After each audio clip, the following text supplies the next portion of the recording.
Hi friends, welcome to nutrition at home. ఇవాళ మన ఛానల్లో రెసిపీ ఏంటంటే వినాయక చవితి స్పెషల్ ఆవిరి కుడుములు.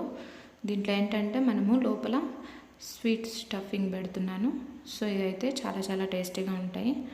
ఎంచక్కా వినాయక చవితి రోజు దేవునికి ఆవిరి కుడుములు మన చేతులతో చేసి పెట్టచ్చు. సో ఇప్పుడైతే మనం చూద్దాం. దీనికైతే నేను చూడండి ఈ కప్పుతోటి 2 కప్పుల ఫ్లోర్ తీసుకున్నాను, రైస్ ఫ్లోరు. సో ఇవైతే నువ్వులు 1/2 కప్పు తీసుకున్నాను. ఇవైతే పల్లీలు 1 కప్పు తీసుకున్నాను. సో బెల్లం అయితే 1 కప్పు తీసుకున్నారు. మీరు స్వీట్కి సరిపడా తీసుకోండి. నేనైతే ఇది స్వీట్ తక్కువగా ఉందని కాస్తంత ఎక్కువ తీసుకున్నాను. సో ఇప్పుడైతే మనము పల్లీలు నువ్వులు వేపుకుందాం. స్టవ్ ఆన్ చేసి ప్యాన్ పెట్టుకున్నానండి. ప్యాన్లో ఫస్ట్ మనం పల్లీలు వేపుకుందాం. పల్లీలు లైట్ బ్రౌన్ కలర్ వచ్చే వరకు వేపుకుంటే సరిపోతుంది. మనము స్టఫింగ్ అనేది కొంచెం వెరైటీగా ఉంటుందండి. మామూలుగా అయితే మనం కొబ్బరితో చేస్తాం, కొబ్బరి స్టఫింగ్ ఉంటుంది, లేదంటే నువ్వుల స్టఫింగ్ ఉంటుంది. ఇదైతే కాస్త వెరైటీగా ఉంటుంది. సో చూడండి, ఇలా లైట్ బ్రౌన్ కలరు వచ్చేలాగా గ్రౌండ్ నట్స్ని వేపుకోవాలా. సో ఇప్పుడైతే అవి పక్కన పెట్టేసి ప్యాన్ అయితే ఆల్రెడీ హీట్లో ఉంది. సో మనం నువ్వులు వేయగానే అవి చిటిపట్లాడతాయి. చూడండి, కాస్తంత మనం స్టవ్ కట్టేసి ఊరికి అలా వేపేస్తే సరిపోతుంది. ఎక్కువ వేపన అవసరం లేదు పల్లీలను అయితే. సో దీన్ని అయితే వేగిపోయాయి. మనం ఒక గిన్నె చూడండి, రెండింటినీ నేను ఇప్పుడు పొడిలాగా చేయబోతున్నాను. మిక్సీ జార్లో వేసుకొని గ్రైండ్ చేసుకోవాలి. సో చూడండి, గ్రైండ్ అయిపోయింది. సో నేను ఇప్పుడు దీనికి బెల్లం యాడ్ చేస్తాను. చూడండి, ఇలా పొడిగా కొంచెం డ్రై లాగా మనము పొడి చేసుకోవాలి. ఇప్పుడు బెల్లం యాడ్ చేసి మనం దీన్ని గ్రైండ్ చేసుకుందాం. సో చూడండి, ఇలా ఉండాలి. సో దీన్ని అయితే మనం లడ్డూలు కూడా చుట్టుకోవచ్చు. నేను ఇంతకుముందు వీడియోలో చేస్తున్నాను లడ్డూలు దీంతో. సో ఇప్పుడైతే మనం ఒక గిన్నెలోకి నీళ్లు పోసుకుందాం. మనం ఇప్పుడు రైస్ ఫ్లోర్ తోటి మనము డౌ తయారు చేసుకోవాలి కదండి. సో గిన్నెలోకి మనకు డౌకి ఎంత అవసరమో అంత వాటర్ పోసుకోవాలి. సో వాటర్ హీట్ ఎక్కిన తర్వాత మనము దీంట్లో ఒక 1/2 స్పూన్ సాల్ట్ యాడ్ చేయాలి. 1 స్పూను నెయ్యి యాడ్ చేయాలండి. మనం ఎక్కువ చేసుకునేట్టుగా ఉంటే మనం కాస్తంత నెయ్యి ఎక్కువ వేసుకోవాలి. నేనైతే 2 కప్పుల ఫ్లోర్ తీసుకున్నాను కాబట్టి నేను ఒక స్పూన్ తీసుకున్నాను నెయ్యి. సో ఇవి కొంచెం మరిగిన తర్వాత మనం ఈ హాట్ వాటర్ అనేది మనము రైస్ ఫ్లోర్లో యాడ్ చేసి వెంటనే మనం కాస్త కలయి పెడుతూ మనం డో లాగా తయారు చేసుకోవాలి. లేదంటే ఉండలు కట్టి సరిగా రాదండి. సో ఇప్పుడు చూడండి, ఇలా యాడ్ చేసుకుంటూ మీకు చెయ్యి కాలుతుంది అనుకుంటే కాస్తంత స్పూన్తో అయినా కలబెడుతూ చివరికి ఇలా చేసుకోవాలి. సో ఈ పిండిని ఏంటంటే మనము ఒక 2-3 మినిట్స్ బాగా స్మాష్ చేసుకున్నట్టు బాగా మనం చపాతీ పిండిని అయితే అలా మనం బాగా ఇది చేస్తామో పిసుకుతామో అలా బాగా పిసుక్కొని ఇలా చేసుకోవాలి. ఇది వెంటనే నానబెట్టిన అవసరం లేదు. వెంటనే ఒత్తుకొని మనం వీటిలోకి స్టఫింగ్ పెట్టుకొని కుడుములు అనేటివి తయారు చేసుకోవాలి. సో చూడండి, ఇలా సాఫ్ట్గా ఉండాలి, మెత్తగా. అంతవరకు మీరు ఒక 2-3 మినిట్స్ వరకు మనం బాగా స్మాష్ చేయాలి మీరు. సో చూడండి, ఒక చిన్న పూరీకి మనం ఎలా తీసుకుంటాం పిండి అలా తీసుకోవాలి. చాలా పలుచగా ఒత్తుకోవాలి. నేనైతే మీకు ఒక చేత్తో చేసి చూపిస్తున్నాను, ఎందుకంటే ఇంకో చేత్తో నేను కెమెరా పట్టుకొని ఉన్నాను కాబట్టి. సో చూడండి, ఇలా మధ్యలో ఒక గిన్నెలాగా తట్టుకోవాలి. మనం పల్చగా ఒత్తుకుంటే మనకు బాగా కుక్ అవుతాయి, బాగుంటాయి తినడానికి కూడా.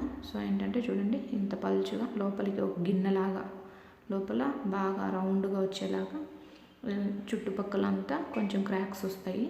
అవి సరి చేసుకుంటూ మీరు అయితే 2 చేతులతోనూ ఒత్తుకుంటారు కాబట్టి కరెక్ట్గా వస్తాయి. సో చూడండి, ఇలా ఒక చేత్తో సరి చేసుకుంటూ ఒక చేత్తో ఇలా ఒత్తుకుంటూ గిన్నెలాగా చేసుకోవాలి. ఆ గిన్నె గుంతలాగా వచ్చిన లోపల మనము స్టఫింగ్ అనేది వేసుకోవాలి. చూడండి, ఇలా పలుచుగా ఒత్తుకోవాలండి.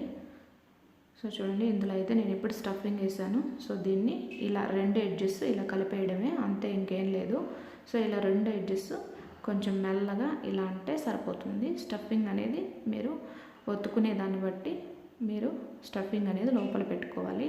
సో ఎక్కువ లేకుండా కొంచెం సరిపడా పెట్టుకుంటే సరిపోతుంది. ఈ ఎడ్జెస్ కలిపేసి కాస్తంత అటు ఇటు మనము కొంచెం అలా అతికించినట్లు ఇలా ప్రెస్ చేసామంటే సరిపోతుంది.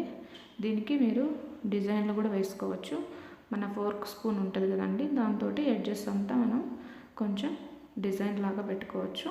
సో చూడండి ఇలా కొంచెం అలా లైట్గా ప్రెస్ చేసినట్టు అలా అన్నామంటే సరిపోతుంది. సో మీరు ఒత్తుకునేటప్పుడే కాస్తంత పలుచుగా ఒత్తుకుంటే మనకి కుక్ అవ్వడం ఈజీ అవుతుంది. సో చూడండి ఎలా వచ్చాయో, సో అలా రావాలి. సో దీనిపైన మనం ఫోర్క్ తోటి ఇప్పుడు ఒక డిజైన్ లాగా పెట్టుకుందాం. సో డిజైన్ కావాలనుకున్న వాళ్ళు డిజైన్ పెట్టుకోండి, వద్దు అనుకున్న వాళ్ళు మీ ఇష్టం. సో చూడండి ఇలా పెట్టుకోవాలి.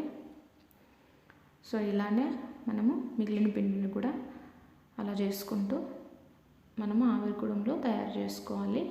సో చూడండి ఇలా పెట్టుకోవాలి డిజైన్స్. సో చూడండి ఇది నేను ఒక్క చేత్తోనే రెడీ చేశాను. సో మీరు 2 చేతులు యూస్ చేస్తారు కాబట్టి మీకు ఇంకా బాగా వస్తుంది. సో చూడండి ఇలా రావాలి, అన్నీ ఇలా చేసి పెట్టుకోవాలి. సో నేను ఏదైతే మీకు పౌడర్ చేసి చూపించానో దాన్ని లడ్డూలు ఎలా చేయాలో నేను ఇంతకుముందు వీడియోలో చూపించున్నాను. సో నేనైతే అది మీకు డిస్క్రిప్షన్లో లింక్ ఇస్తాను, చూడండి, చాలా బాగుంటుంది. సో చూడండి ఇలా కొంచెం లోపలికి గిన్నెలాగా ఒత్తుకుంటూ ఎడ్జెస్ అంతా అడ్జస్ట్ చేసుకుంటూ సింపుల్గా, చాలా కష్టమేం కాదండి, చాలా ఈజీ. మనం కాస్త వేడి వాటర్ అనేది కొంచెం ఎక్కువ వేడిగా యాడ్ చేసుకుంటే చాలు, రైస్ ఫ్లోర్లో ఉన్న బంక్ అంతా కొంచెం అంటంతా బాగా వస్తుంది. సో మనకు విరిగిపోకుండా ఆవిరి కుడుములు అనేటివి బాగా వస్తాయి. సో ఒకసారి ట్రై చేస్తే మీకే అర్థమవుతుంది. సో వినాయక చవితి రోజు ఎంచక్క మన చేతులతోనే కష్టపడి చేసినవి దేవుడికి పెట్టచ్చు. సో అప్పుడైతే దేవుడు హ్యాపీ అవుతాడు, మనమే హ్యాపీ అవుతాం. సో ఒక వరం ఇవ్వాల్సిన దేవుడు 2 వరాలు ఇస్తాడనమాట. సో అలా అనమాట. సో చూడండి ఇందులో ఇలా గిన్నెలాగా ఒత్తుకున్నాక, సో దీని మధ్యలో మనం ఎప్పుడైతే స్టఫింగ్ పెడదాం. చూడండి ఇలా ఇప్పుడు నేను స్టఫింగ్ వేస్తున్నాను. ఎలా పెట్టేసి ఆ రెండింటిని అలా కాస్త అంటించడమే, పెద్ద కష్టమేం కాదు. సో చూడండి ఎంచక్క అలా అంటుకునేస్తుంది. సో అది అలా చేసుకోవాలి. సో చివర్లో అలా కొంచెం అంటించినట్టు అలా అడ్జస్ట్ చేస్తే సరిపోతుంది. విరిగిపోకుండా చక్కగా వస్తాయి, ఎక్కడ క్రాక్స్ రాకుండా కొంచెం అలా చేసుకుంటే సరిపోతుంది. సో ఇప్పుడైతే మనం ఇలానే మిగిలినవన్నీ కూడా మనం రెడీ చేసుకుందాం. చూడండి దీనిపైన ఇంకా చివర్లో ఎడ్జెస్ డిజైన్ వేసుకోవడమే. చూడండి ఇలా మిగిలినవన్నీ నేను రెడీ చేశాను. సో చూడండి ఇలా చేసుకోవాలి. సో వీటిని అయితే మనం ఒక ఇడ్లీ పాత్ర పెట్టి, మనం ఈ గిన్నెలో ఏంటంటే కాస్తంత నెయ్యి రాస్తే వాటికి అవి అంటుకోకుండా చివర్లో వస్తాయి. నేనైతే కాస్త నెయ్యి రాసుకున్నాను, మీరు కూడా రాసుకోండి. సో ఇలా పెట్టుకొని అంటుకోకుండా ఒకదానికి డిస్టెన్స్ మెయింటైన్ చేస్తూ పెట్టుకొని మనం ఇడ్లీ పాత్రలో స్టవ్ ఆన్ చేసి ఇడ్లీ పాత్రలో కాస్త నీళ్లు పోసి కాస్త వేడయ్యాక మనం ఈ ఆవిరి కుడుములో అందులో పెట్టేయడమే, ఇంకేం లేదు. సో చూడండి ఇలా అడ్జస్ట్ చేసుకొని పెట్టుకోండి. లేదంటే స్టీమ్ చేసే గిన్నె ఉంటుంది, అదైనా కూడా మీ దగ్గర ఉంటే అది పెట్టుకోండి. నా దగ్గర అయితే ఇదే ఉంది కాబట్టి నేను ఇదే పెట్టుకుంటున్నాను. సో ఇది చూడండి నేను ఆల్రెడీ బాయిల్ చేసుకున్నాను వాటరు. సో దీన్ని పెట్టేసాను. ఇప్పుడు ఒక 10 minutes to 15 minutes అండి, అంతే. సో చూడండి కుక్ అయ్యాయి.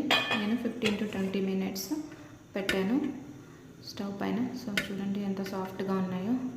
సో మీరు కూడా ట్రై చేయండి, చాలా ఈజీ. వంట రాని వాళ్ళు కూడా చాలా ఈజీగా చేసేస్తారు. సో ఏంటంటే మనం పిండి కలుపుకోవటంలోనే అంతా ఉంది. సో మీరు దాన్ని గమనించుకున్నట్టయితే చాలా ఈజీగా పలుచుగా ఒత్తుకొని మనము ఈ ఆవిరి కుడుములు అయితే చేసుకోవచ్చు. చాలా చాలా టేస్టీగా ఉంటాయి. సో నేను ఈ ఫెస్టివల్కి అయితే ఇవి చేసి పెట్టి వినాయకుడిని ఇంప్రెస్ చేస్తాను. మీరు కూడా అలానే ఇవి చేసి పెట్టి ఇంప్రెస్ చేయండి. సో ఈ వీడియో మీకు నచ్చే ఉంటుందనుకుంటున్నాను. ఈ వీడియో కనుక మీకు నచ్చినట్లయితే లైక్ చేయండి, షేర్ చేయండి, కామెంట్ చేయండి. నా ఛానల్ ఇంతవరకు సబ్స్క్రైబ్ చేసుకునే వాళ్ళు ఉంటే సబ్స్క్రైబ్ చేసుకోండి. Thank you friends, bye.